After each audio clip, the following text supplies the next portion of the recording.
Hi everyone, Chris Corry, State Representative, 14th Legislative District, proudly serving Yakima and Klickitat County. So it's an interesting mix as we are now hearing Senate bills. Unfortunately, a couple good public safety bills died in the House last week. The Democrats refused to advance a bill that would have allowed police pursuits back. Fortunately, though, Senate has stepped up and passed out kind of a compromise bill that would restore some police pursuit, which we broadly support. Now we're going to get a chance to hear that in the House. Additionally, the Senate passed out a bill that may address the Blake issue, which essentially is legalized drugs in Washington state. So I'm going to be cautiously optimistic in watching those and hoping we can get them out of the House for signature by the governor. One of the more interesting pieces of legislation we heard was around pill presses being used to create counterfeit prescription drugs that are actually laced with fentanyl, and they've had some unfortunate deadly effects across our state.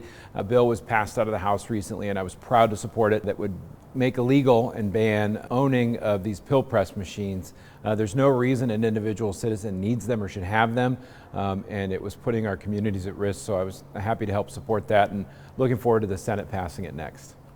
Yeah, so we had my emergency powers bill that would have brought some much needed constitutional reform on the unchecked executive powers.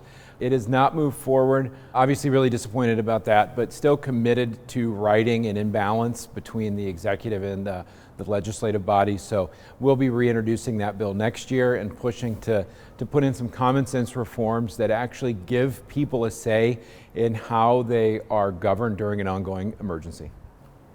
Yeah, so this has been a long conversation. Obviously, I was disappointed that we weren't able to advance this forward, but there is still a need to, again, right another issue out of COVID where we can get workers back employed in the state, gear up our core state services, whether it's Washington State Patrol and Public Safety or Washington State Department of Transportation and Roads. We really need to get critical workers back, and I'm hopeful that in 2024, the next short session, we'll be able to move that forward.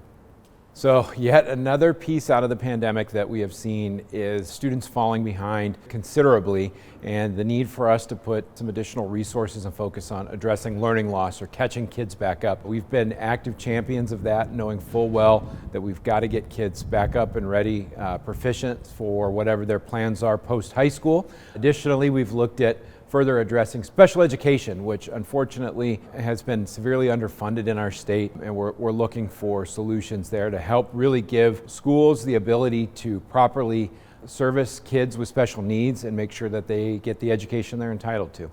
So I'm excited to be having a town hall on March 23rd. I'll be joined by Senator Curtis King and my seatmate, Representative Gina Mossbrucker. We're going to take your questions, talk about what we're doing, hopefully address concerns, and just really have a good community conversation around progress here in Olympia for the 14th Legislative District.